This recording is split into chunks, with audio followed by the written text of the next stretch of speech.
अशी ही एक रंगपंचमी. रंगपंचमीच्या सणाला आठवण येते रंगाची, किमया ही सारी त्या रंगीबेरंगी निसर्गाची. आठवा सीमेवरचे सैनिक कसे करत असतील होळी, सण आला म्हणून त्यांना मिळत नाही पुरणपोळी. आपण साऱ्या रंगात होऊन जातो ओले चिंब, सीमेवरती सैनिकांचे मात्र सांडतात रक्ताचे थेंब.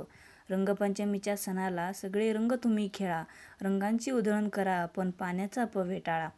रंगीत फुले फुलपाखरे रंगीत निसर्ग सारा, आनंदाच्या रंगात रंगून सण साजरा करा. लाल गुलाबी हिरव्या पिवळ्या रंगात साऱ्या गोडवा, एकमेकांना रंग लावून प्रेम आपुलकी वाढवा. इंद्रधनुचे रंग हे सारे प्रतीक आनंदाचे, आता आठवतात ते दिवस रंगीत बालपणाचे. रंग लावा लावून घ्या नाराजी नका करू व्यक्त, प्रौढपणातून बालपणात नेणारा हाच सण फक्त. किती ओढ त्या रंगांना एकत्रित येण्याची, चला की मग रंग खेळू वाट बघताय कोणाची, चला की मग रंग खेळू वाट बघताय कोणाची.